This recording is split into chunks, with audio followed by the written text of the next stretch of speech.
Namaku Hendra.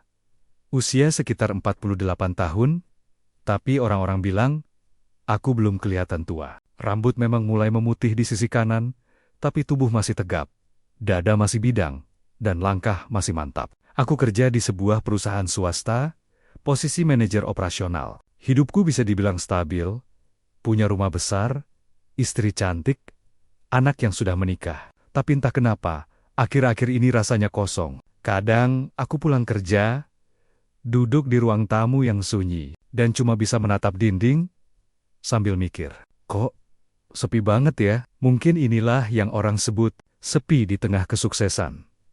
Istriku, Santika, wanita yang luar biasa, pebisnis ulung, selalu sibuk ke sana, kemari ngurus proyeknya. Aku salut banget sama semangatnya. Di usia hampir 45 tahun, ia masih seperti anak muda, energik, elegan, dan cantik banget. Bahkan teman-temanku sering bilang, lu beruntung banget, Hen.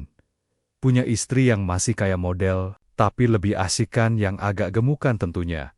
Lebih hangat dan ngerti loh. Aku pun ketawa. Tapi kadang di balik tawa itu ada rasa getir. Karena secantik apapun istriku, kalau hampir tiap minggu pergi keluar kota, rumah ini tetap terasa dingin. Dulu, setiap malam kami masih sempat ngobrol di beranda sambil minum teh. Sekarang, telepon pun kadang cuma sempat 10 menit. Aku rapat dulu ya, Pak. Aku flight pagi ini. Aku ada meeting dadakan. Kalimat itu sudah jadi rutinitas.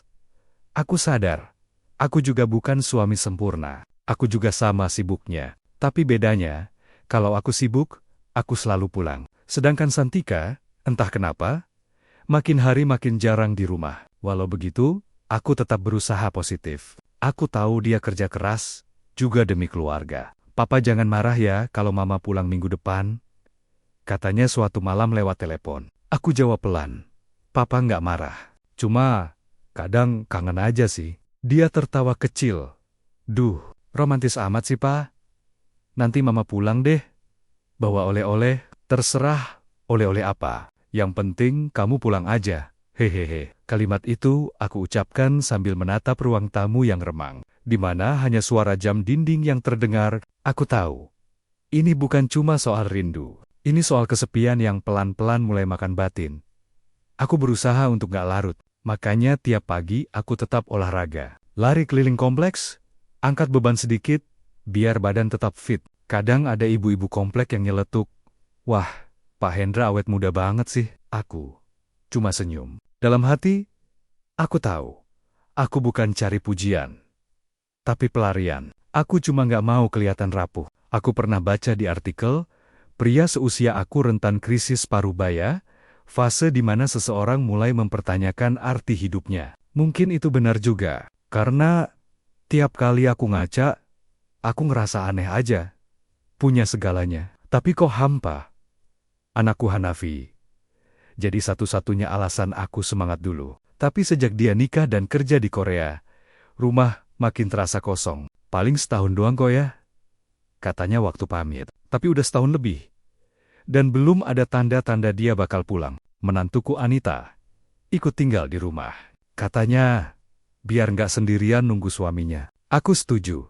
Toh rumah ini besar dan butuh orang yang ngurus. Awalnya aku pikir bakal canggung. Namanya juga tinggal bareng, menantu cewek. Tapi ternyata, Anita cepat akrab. Orangnya ceria, supel, dan ramah. Wajahnya manis, imut, pipinya cabi dikit. Ya bisa dibilang agak gemukan badannya. Dan gaya bicaranya itu santai. Aku pun selalu keingat candaan temanku. Tentang wanita gemuk yang ternyata lebih hangat katanya. Kadang, kalau dia lewat sambil nyapa, Pa, udah makan apa belum? Suaranya tuh bikin suasana rumah yang biasanya dingin jadi hangat lagi. Entah kenapa, semenjak dia tinggal di sini, rumah ini nggak lagi sesepi dulu. Tapi di balik itu semua, ada satu perasaan yang mulai muncul diam-diam. Perasaan yang belum aku tahu akan membawaku ke arah mana. Hari-hari bersama Anita ternyata berjalan lebih mudah dari dugaanku. Ia cepat menyesuaikan diri dengan ritme rumah ini. Setiap pagi, aku sering mendengar suara sendok dan wajan dari dapur. Aroma tumisan bawang yang menyebar ke seluruh rumah bikin suasana jadi hidup lagi. Kadang dari kamar aku dengar ia bersenandung. Lagu-lagu melo yang sering viral di TikTok. Aku pun cuma senyum. Anak muda banget, pikirku. Tapi justru itu yang bikin rumah ini nggak lagi terasa tua. Pernah suatu kali aku turun ke dapur sambil masih pakai kaos dalam. Dan dia langsung protes. "Pa, minimal pakai jaket dong. Nanti masuk angin gimana?" Aku refleks tertawa. "Loh, kamu kayak mama aja ngomelnya." Ia pun malah manyun manza. "Ya kan, aku sekarang perempuan paling lama di rumah ini. Jadi harus cerewet dikit dong, Pa." Kalimat itu diucapkannya sambil tertawa ringan. Tapi entah kenapa, terasa hangat di telinga. Setelah beberapa minggu, rutinitas kami makin terbentuk. Aku berangkat kerja pagi.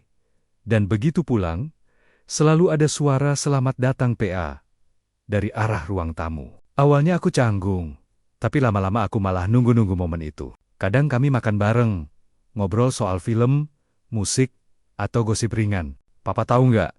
Teman aku bilang katanya aku beruntung. Mertuanya masih muda dan ganteng," katanya sambil nyengir suatu malam. Aku pura-pura nggak dengar. "Itu siapa yang bilang? Biar papa traktir bakso." "Hehehe. Aduh papa, itu lo nggak kalah sama Mas Hanafi." Obrolan kecil itu mungkin terdengar biasa. Tapi buatku, tiap katanya seperti mengisi ruang kosong di dada yang lama tak terisi. Suatu sore, sepulang kerja, aku nemuin Anita duduk di teras sendirian. Matanya menatap jauh ke arah langit yang mulai oranye. "Kenapa melamun, Nit?" tanyaku sambil duduk di sebelahnya. Ia menoleh pelan, senyum kecil muncul di wajahnya. "Kangen Mas Hanafi aja kok, Pa." Suaranya lirih, tapi jujur. Aku menatapnya beberapa detik sebelum menjawab. "Papa juga kangen Mama, Nit. Jadi kita sama ya, dua orang yang ditinggal sibuk." Ia terkekeh pelan. "Berarti kita tim kesepian nih, Pa." Aku tertawa pendek, tapi dalam hati terasa ada sesuatu yang menggelitik. Bukan perasaan romantis, bukan juga keinginan aneh, tapi semacam rasa ingin melindungi. Ingin membuatnya nggak sedih. "Kalau gitu, besok papa ajak kamu keluar. Biar nggak bosen di rumah deh," kataku spontan. Ia terkejut sejenak, lalu tersenyum lebar. "Serius nih, Pa? Papa ngajak aku jalan. Tumben banget." Aku jadi sedikit curiga nih, Pa. "Ya, kenapa enggak? Kita nonton aja. Sekalian isi waktu weekend." Wah, papa asik juga ternyata ya. Keesokan harinya, kami benar-benar pergi. Aku yang nyetir, Anita duduk di sebelah sambil sibuk milih lagu di radio mobil. "Pa, papa dengerin lagu-lagu lawas mulu. Nih, cobain yang ini deh," katanya sambil pasang lagu melo yang liriknya tentang jarak dan rindu. Aku cuma geleng. "Lagu anak sekarang tuh bikin baper ya?" Ia nyengir. "Berarti papa bisa baper juga dong?" "Haha, dikit kok. Nggak banyak," jawabku setengah bercanda. Di bioskop, kami duduk bersebelahan. Saling rebutan popcorn, saling bisik-bisik waktu adegannya aneh. Di tengah gelap, aku sempat sadar kalau aku tersenyum terus. Bukan karena filmnya bagus, tapi karena tawa kecil Anita di sebelahku. Ada sesuatu yang sederhana, tapi menenangkan dari kehadirannya. Tanpa sadar, aku pun cium keningnya. Namun Anita seolah nyaman dengan hal itu. Saat perjalanan pulang, hujan turun deras. Mobil kami terjebak di lampu merah yang panjang. Aku melirik ke arah Anita. Ia bersandar di jendela, sambil menggambar bentuk hati kecil di kaca yang berembun. "Pa," katanya tiba-tiba, "papa nggak pernah bosan nunggu mama ya?" Pertanyaannya begitu menusuk. Aku menarik napas panjang sebelum menjawab. "Kadang bosan juga, tapi lebih banyak rindunya." Ia tersenyum samar. "Aku juga gitu, sama Mas Hanafi. Cuma, kadang aku takut kangen itu hilang. Kalau nunggu terlalu lama." Aku pun menatapnya sekilas. Tatapan kami bertemu sebentar. Cukup lama untuk membuat waktu seperti berhenti. "Kalau rasa itu tulus, nggak akan hilang kok, Nit. Mungkin cuma berubah bentuk aja." Ia tersenyum tipis, lalu menatap keluar lagi. Sejak hari itu, hubungan kami terasa berbeda. Nggak tahu kenapa. Suasananya lebih cair, lebih dekat, tapi juga lebih hati-hati. Anita jadi lebih sering bercanda. Lebih sering nyolek bahuku kalau aku terlalu serius. Kadang aku sengaja pura-pura marah biar dia berhenti. Tapi justru, dia makin iseng. Papa tuh kalau cemberut, mirip banget sama Mas Hanafi deh. Bikin aku hemes tahu, katanya suatu pagi sambil menyiapkan sarapan. Aku menatapnya dari meja makan. Oh ya, bedanya cuma papa lebih tua aja ya, godaku. Ia tertawa.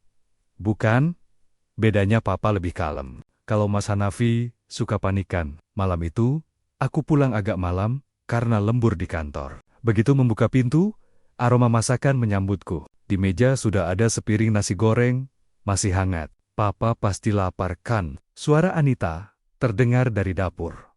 Lembut dan akrab. Aku menatapnya. Wajahnya disinari lampu kuning redup. Matanya jernih dan tulus. Kamu? Kok belum tidur, Nit? Tanyaku. Belum. Aku tungguin papa.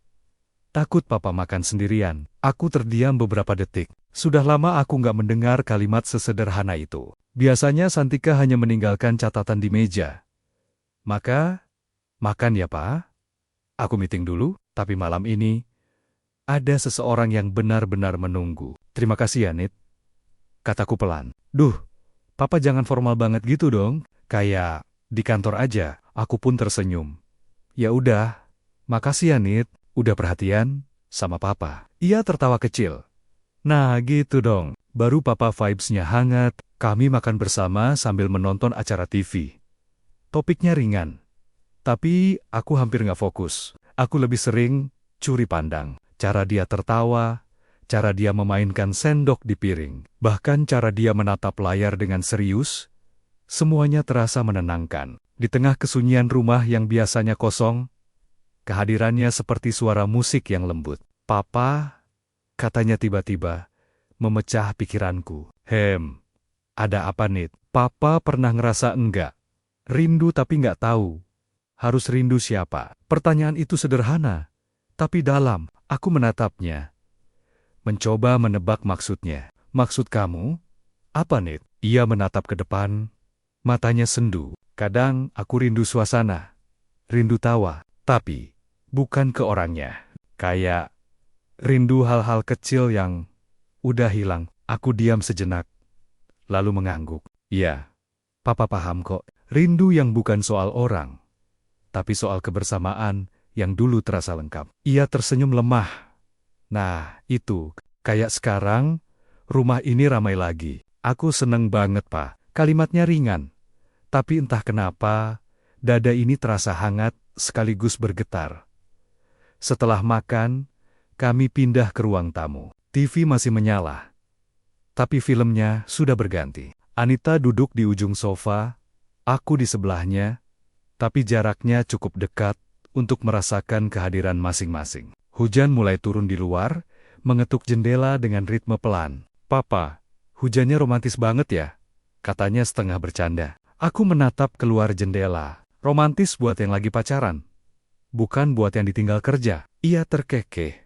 Lalu menatapku. Ya tapi papa kan nggak benar-benar ditinggal. Mama cuma kerja. Kerja yang nggak ada ujungnya. Jawabku lirih tanpa sadar. Ia terdiam. Lalu pelan-pelan berkata. Papa tuh orangnya sabar banget ya. Kalau aku di posisi papa, mungkin udah marah. Udah capek nunggu. Aku menghela napas. Sabar itu bukan karena kuat, Nit. Kadang karena nggak punya pilihan. Papa juga salut sama kamu. Yang bisa sabar nunggu Hanafi pulang, malam itu jadi malam yang aneh. Suasananya terlalu hening untuk disebut biasa. Aku bisa mendengar detak jantungku sendiri ketika Anita mulai tertidur di sofa. Kepalanya miring, nyandar di sandaran kursi. Aku ingin beranjak ke kamar. Tapi langkahku berat. Ada rasa iba, ada rasa sayang, bukan seperti ke anak. Bukan juga ke kekasih. Lebih seperti rasa takut kehilangan sesuatu yang baru ditemukan. Aku akhirnya menutupinya dengan selimut tipis, lalu duduk sebentar di ujung sofa. Mataku menatap wajahnya yang tenang dalam tidur. Sementara pikiranku berputar aneh. Apa yang sebenarnya sedang aku cari? Di luar, hujan masih turun. Tapi di dalam dada, ada badai lain yang jauh lebih sulit diredakan. Aku selalu ingat kata temanku. Wanita yang gemuk itu lebih hangat dan ngerti. Pagi berikutnya, sinar matahari menerobos gorden ruang tamu. Aku terbangun di sofa, masih dengan posisi duduk. Selimut yang tadi kupakaikan ke Anita kini tergelincir di lantai. Ia masih tidur, wajahnya damai, bibirnya sedikit terbuka, seperti anak kecil yang sedang bermimpi indah. Aku menatapnya lama, merasa seperti melihat seseorang yang mengisi kekosongan yang tak bisa dijelaskan. Tapi begitu kesadaran penuh datang, aku segera berdiri, menatap jam, dan memijat pelipis. Ini nggak boleh berlanjut, gumamku pelan. Namun, suara hati kecilku membalas. Tapi bukankah kamu akhirnya merasa hidup lagi? Aku berjalan ke dapur, mencoba menenangkan diri dengan membuat kopi. Tapi aroma kopi malah mengingatkanku pada percakapan semalam, tentang rindu yang tak tahu ditujukan ke siapa. Aku menyadari sesuatu. Mungkin yang kurindukan bukan orang, tapi kehadiran yang membuatku merasa dilihat dan didengar. Siang harinya, Anita baru bangun. Rambutnya masih acak-acakan. Tapi entah kenapa, justru terlihat alami dan manis. Papa udah bangun duluan aja? Nggak bangunin aku sih, tanyanya dengan suara serak bangun tidur. Iya Net, nih aku bikinin kopi. Tapi pahit loh kayak hidup Papa. Hehe, candaku mencoba menutupi kegugupan. Ia tertawa kecil sambil menutupi mulutnya. Papa lucu deh. Baru kali ini aku lihat Papa bercanda kayak gini. Aku ikut tertawa. Tapi di balik tawa itu, ada degup jantung yang tak bisa kuatur. Ada sesuatu di antara kami.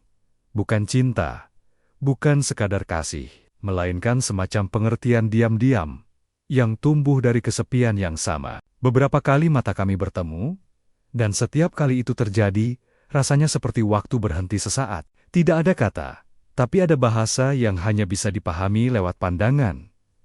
Hari-hari berikutnya, suasana rumah berubah total. Anita mulai menata ulang ruang keluarga, menambahkan vas bunga di meja, mengganti gorden dengan warna krem yang lebih hangat. Biar rumah ini kayak hidup lagi, katanya. Aku hanya mengangguk, tapi diam-diam tersenyum. Rumah yang selama ini dingin dan sunyi, kini terasa berdenyut lagi, karena kehadirannya.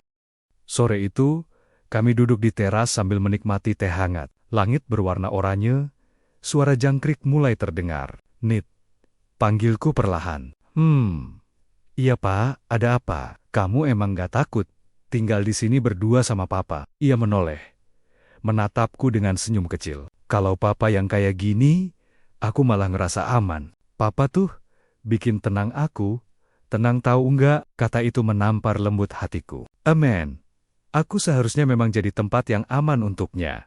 Bukan sebaliknya. Tapi kenapa justru aku yang merasa bergantung pada kehadirannya? Malam itu, hujan turun lagi. Kali ini lebih deras, disertai angin yang membuat jendela bergetar. Listrik sempat meredup sebentar, lalu stabil kembali. Anita muncul dari kamarnya, membawa selimut tebal. Papa, boleh aku duduk sini aja? Kamarku terasa dingin banget. Aku ragu sejenak, tapi kemudian mengangguk. Kami duduk di sofa, menonton TV, tapi sama-sama tidak fokus. Papa, kadang aku ngerasa aneh aja. Aku pengen deket, tapi takut. Aku nggak tahu kenapa. Aku menoleh, menatap matanya yang jujur. Papa juga ngerasa gitu, Nit. Kadang yang bikin takut itu bukan jarak yang dekat, tapi rasa yang mulai tumbuh tanpa izin. Ia terdiam, lalu memeyuk bantal di pangkuannya. Jadi, apa yang harus kita lakuin kalau rasa itu makin besar? Aku menghela napas dalam. Ya kita berusaha untuk jaga, biar tetap jadi rasa yang baik. Jangan sampai berubah jadi luka. Itu pun, kalau bisa. Ia pun mengangguk pelan. Tapi di matanya aku melihat sesuatu. Campuran antara ketenangan dan gejolak baik yang tidak bisa diucapkan. Menjelang tengah malam, ia tertidur di sofa lagi. Aku mematikan TV, lalu menatapnya dalam diam. Dalam cahaya temaram lampu, wajahnya terlihat begitu damai. Aku ingin menjauh, tapi kaki ini tak bergerak. Ada tarikan yang aneh, seperti ada tali halus yang mengikat kami dalam kesunyian yang sama. Kupandangi wajahnya sekali lagi, lalu berkata dalam hati, maaf Nit, Papa cuma manusia biasa. Refleks, bibir kami akhirnya bertemu. Perlahan, namun pasti. Namun Anita terbangun. Papa bikin aku kaget aja. Aku ngerti apa yang Papa rasain.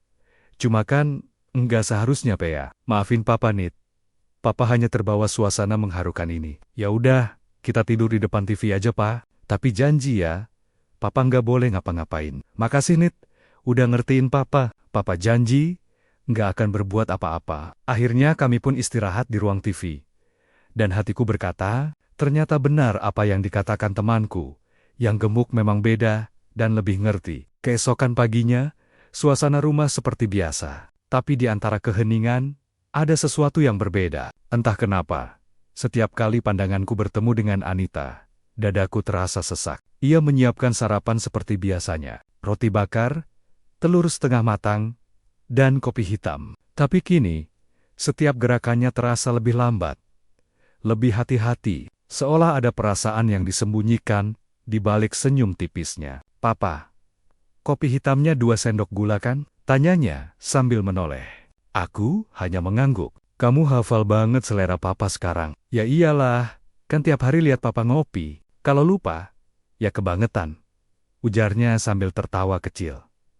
Hari itu aku mencoba sibuk di taman belakang rumah. Menyiram tanaman, memotong ranting, apapun supaya pikiranku nggak kemana-mana. Tapi setiap kali mendengar suara langkah kaki Anita di dalam rumah, fokusku buyar lagi. Nita, bantuin Papa bentar dong, kataku spontan dari halaman. Ia keluar dengan rambut digerai, memakai kaos putih longgar, dan celana pendek ketat training. Sederhana, tapi entah kenapa terlihat nyaman di mata. Iya, Pa. Mau aku bantuin apa? Pegangin tangga. Papa mau potong daun di atas, jawabku. Saat aku naik ke tangga, angin berhembus lembut. Aroma shampoo, daun sirih, dari rambutnya pun tercium samar. Sekilas aku menatap ke bawah. Dan Anita sedang menatapku juga. Sekejap itu terasa lama. Dunia seolah berhenti berputar. Hanya ada 2 orang di tengah sunyi, yang sama-sama menahan sesuatu yang tidak boleh diucapkan. Udah, Pea. Hati-hati ya, Pa, katanya lirih, memecah ketegangan. Aku turun perlahan.